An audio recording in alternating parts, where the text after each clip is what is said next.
Burhan! Gigi Ika gemeretak sampai terdengar ke orang yang di sampingnya. Ia hendak berdiri menghampiri suaminya. Namun sejurus kemudian terdengar gelak tawa Sally dan Burhan. Mereka sedang berduaan di kamar. Burhan sedang menggelitiki Sally dan bersamaan itu lampu ruangan mati, gelap gulita. Semua mata tertuju ke layar ketika di sana terlihat adegan Burhan dan Sally yang sedang duduk di ruang tengah dengan Burhan meminta paksa agar Sally menandatangani berkas-berkas di atas meja. Berkas-berkas pemindah tanganan saham perusahaan dari Sally ke Burhan. Di lain video juga terlihat Burhan meminta sertifikat rumah dan langsung membawanya pergi. Terlihat Sally yang sudah pucat hanya bisa menuruti perintah Burhan. Semua mata yang menatap terperangah melihatnya. Mereka kini disuguhkan kejadian yang sebenarnya. Ternyata Burhan memang memanipulasi semuanya. Burhan gelisah setengah mati. Kini ia tidak bisa berkutik. Secepatnya ia berjalan pelan-pelan menuju pintu. Pikirnya mumpung lampu belum menyala dan gelap, jadi memudahkan ia keluar dan lolos. Tapi beberapa saat berhentilah pemutaran videonya dan lampu terang kembali. Ia kaget dan berdiri mematung di tempatnya. Ia hampir sampai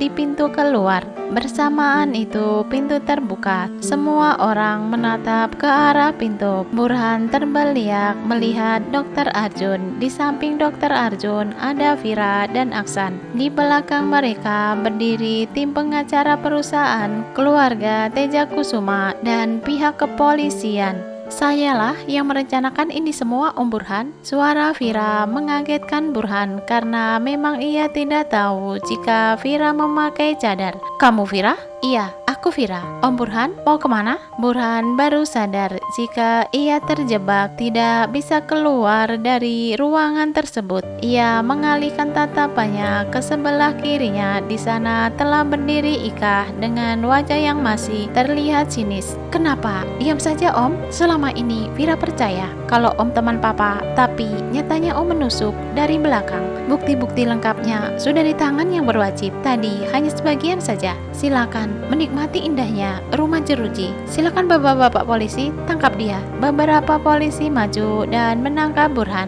Awalnya Burhan hendak lari tapi tidak berhasil. Ia langsung disergap dan tangannya dibekuk ke belakang. Tunggu, ini keterlaluan. Aku punya pengacara dan Burhan teriak sambil merasakan kesakitan di tangannya karena ia masih saja berontak, tapi pegangan tangan seorang polisi mencengkeram erat tangannya. Mereka juga kami tangkap. Ketua tim dari kepolisian memberikan suaranya dan semua bodyguard serta notaris yang biasa bekerja sama denganmu kami juga tangkap. Tangan Burhan akhirnya diborgol. Istriku sayang, tolong aku kirim pengacara handal dan buktikan kalau ini rekayasa. Aku dijebak mereka.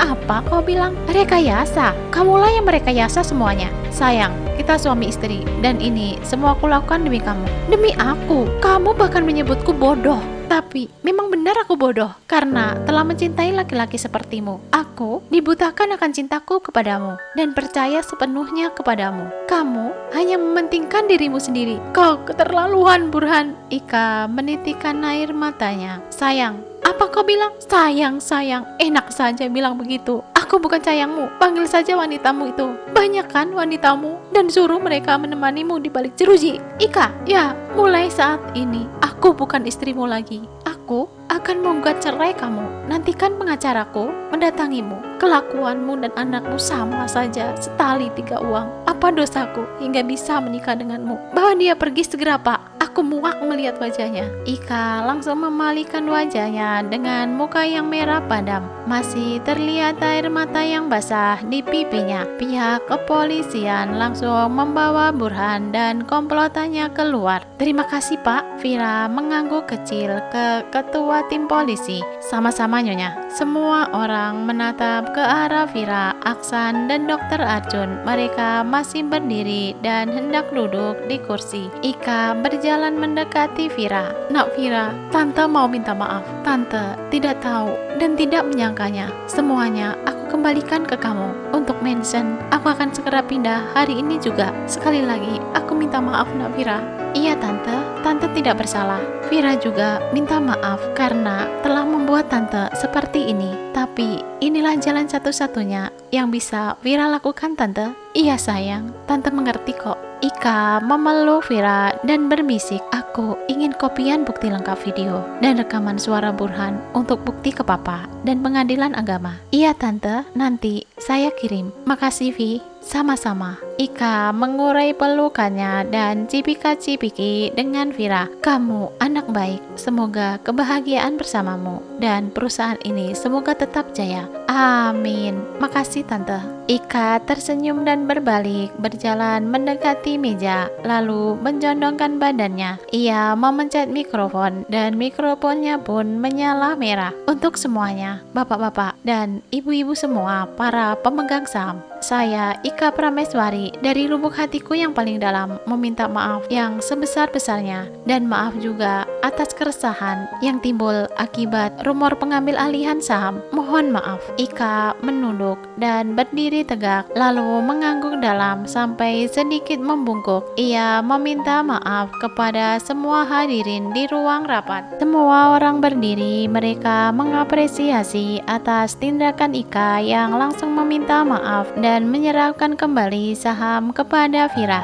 Setelahnya Ika berjalan menuju pintu meninggalkan ruang rapat untuk pulang ke mansion Vira dan bersiap-siap pindah ke mansionnya sendiri. Sementara di ruang rapat, Vira disambut tepuk tangan meriah semua pemegang saham termasuk CEO perusahaan yang begitu senang. Dr. Arjun memaparkan semua yang telah mereka lalui perjuangan untuk mengambil alih saham 60% dan mansion Rahardian. Gini giliran Vira yang berbicara di mimbar. Alhamdulillah semuanya sudah berlalu. Yang pertama, saya mau berterima kasih kepada Bapak Yoga Pratama. Beliau telah membantu saya untuk melancarkan rencana ini. Selama sebulan ini, saya selalu berkonsultasi dengannya dan pihak pengacara perusahaan. Makasih kakek. Sama-sama. Maaf buat Pak Pradana selaku CEO perusahaan ini. Saya tidak melibatkan Anda karena saya tahu Anda berada di bawah tekanan. Pradana tersenyum lega dan mengangguk kecil. Dan saya berdiri di sini mewakili dari keluarga Tejakusuma. Saya menyerahkan semua keputusan perusahaan dan pengelolaannya kepada Pak Pradana selaku CEO dan semua jajaran petinggi perusahaan agar mengembangkan perusahaan. Tapi Bu, maaf, keputusan saya sudah bulat. Saya juga tidak mengerti akan bisnis perusahaan. Saya akan mendukung kebijakan yang baik untuk kemajuan perusahaan. Jika memang dibutuhkan, silakan berkonsultasi dengan Dr. Arjun. Beliau adalah wali saya sekarang ini. Terima kasih semuanya. Vira turun dari mimbar disambut tepuk tangan. Ia mendekati Aksan dan duduk di sampingnya. Rapat pun selesai dan perusahaan kini telah berada di tangan yang tepat. Lama Vira dan Aksan berada di perusahaan. Mereka mengobrol dengan Pradana di ruangannya. Setelah itu Pradana melakukan konferensi pers yang ditujukan untuk semua karyawan dan pekerja di perusahaan Tejakusuma bahwa saham perusahaan tetap aman berada di pemiliknya dan tidak berpindah tangan.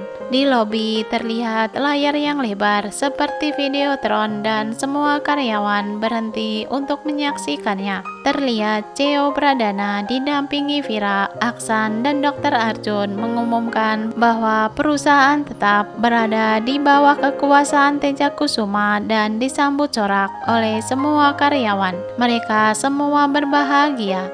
Tadinya ingin pulang langsung ke rumah, tapi Vira mendapatkan pesan dari Ika bahwa mansionnya telah kosong. Beberapa maid tetap tinggal di sana, terutama maid yang lama yang masih setia di sana. Akhirnya mereka berdua sepakat memutar arah ke mansion. Bagaimanapun juga Vira kangen akan suasananya. Sampai di depan gerbang, seorang satpam membuka pintu gerbang dengan memencet tombol otomatisnya. Ia mengangguk kecil. Vira meliriknya dan tersenyum. Makarso masih menjadi satpam di rumah ini. Batinnya, Aksan melanjutkan mengemudinya memasuki halaman yang luas dan akhirnya parkir di depan teras pintu masuk. Aksan keluar dari mobil dan memutar. Ia membuka pintu untuk istrinya. "Terima kasih, Mas." Sambil tersenyum, terlihat dari netranya yang menyipit. "Sama-sama, sayang." Aksan menggandeng Vira. Di depan pintu telah berdiri para maid dan betapa kagetnya ternyata Darman sudah di sana.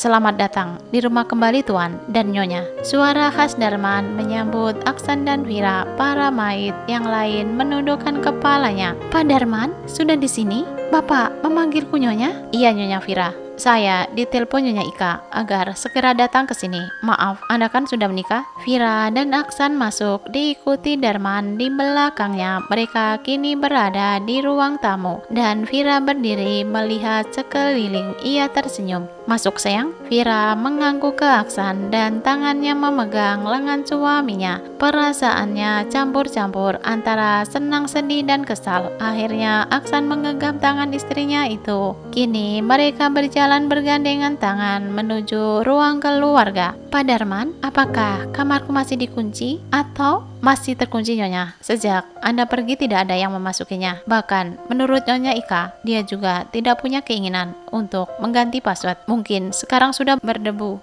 "Ya sudah, Mas, kesana yuk." Vira mengajak ke lantai 2 dan mereka memasuki kamar tersebut. Benar adanya kamarnya masih sama sebelum Vira keluar, tapi berdebu. Vira tersenyum mengingat masa-masa ia di kamarnya. "Mau menginap di sini, sayang?" Vira menoleh ke suaminya. Ia hampir saja lupa kalau datang bersama Aksan. Ia tersenyum di dalam hati. "Bentar, Mas, ada yang harus aku ambil." Vira menuju lemari. Ia tersenyum ketika menemukan jaket Aksan yang digunakan untuk menutupi pahanya saat kejadian di kampus tempo dulu. Aksan penasaran. Vira berdiri lama sambil tersenyum. "Ada apa, sayang?" Vira mengambil jaket dari gantungan bajunya dan memperlihatkan ke Aksan. "Jaketku?" Vira mengangguk. "Oh, pantas saja ada di sini. Aku mencari-carinya, Vi. Itu jaket kesayanganku." "Oh ya?" "Iya, sayang." "Lalu, kenapa kamu kasihkan ke aku?" Aksan terdiam sebentar dan mengingat kejadian itu.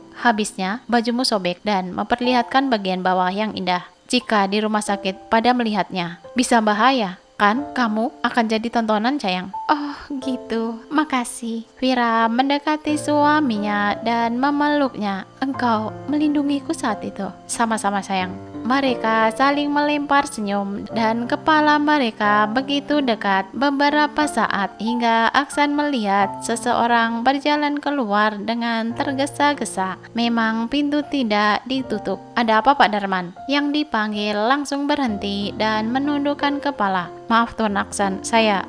"Tidak apa-apa, kami yang salah. Harusnya pintunya aku tutup." "Ada apa?" Aksan mengulangi pertanyaannya kembali. "Apakah kami dibutuhkan untuk membantu bebersih di kamar ini?" Aksan melirik istrinya yang sejak tadi menahan senyumnya. Dengan membelakangi Darman, Vira menganggukkan kepalanya. "Boleh, kita bareng-bareng beberesnya." Darman pamit untuk memanggil maid yang lainnya. Karena di dalam kamar, bukannya Aksan dan Vira membantu, malah mereka berbenah sambil bercanda. Kadang ada saja candaannya. Mereka terlihat romantis dan membuat para maid malu-malu serta bingung. Akhirnya Darman meminta agar Vira dan Aksan menunggu di luar saja, duduk manis di ruang santai sambil menonton TV. "Di kamarmu banyak buku? Sejak kapan kamu baca buku, Vi?" Ketika mereka sudah duduk di sofa. "Sejak dari Kairo. Bahkan buku favoritku Bidadari Surga, kan?" "Kok Mas Aksan tahu?" Aksan tersenyum ke istrinya. "Ya iyalah, kamu menyimpannya hati-hati banget. Dan meskipun sudah tahu tamat, kamu membacanya lagi dan lagi. Vira tersipu malu karena ketahuan. Apa? Karena aku yang memberikannya? Ih, GR deh. Orang isinya bagus. Vira ngeles. Aku memang menyimpan buku itu. Selain isinya bagus, memberikan inspirasi kepadaku, Mas. Tak kukira ternyata aku berjodoh dengan yang empunya buku. Vira tersenyum menatap suaminya. Seperti halnya Mas Aksan yang menyimpan gantungan kunci Hello Kittyku di tempat yang rapi. Iya kan? Loh, kamu tahu sayang. Aksan kaget. Vira mengangguk. Aku juga membaca surat dari Ismaya. Kenapa nggak dibakar? Sorry Vi, belum sempat. Bagaimana bisa ketemu kotaknya? Ibu yang menemukannya nggak sengaja dan aku diberitahu. Mas Aksan nggak marah kan? Kenapa harus marah? Itu masa lalu. Terus gantungan kuncinya ditaruh kembali di kotak. Dasar emang laki-laki tidak peka dan kurang perhatian. Satu aku gantungkan di kunci pintu rumah. Satu lagi digantungkan di tasku yang sekarang. Lihat nanti di tasku di dalam mobil ya Mas. Satu lagi ada di gantungan mobil. Spion dalam. Aku sih diam saja nunggu Mas Aksan yang nanya. Ih, dasar istriku. Sini. Aksan menarik istrinya ke pelukannya. I love you sayang. Bersambung ke bab selanjutnya.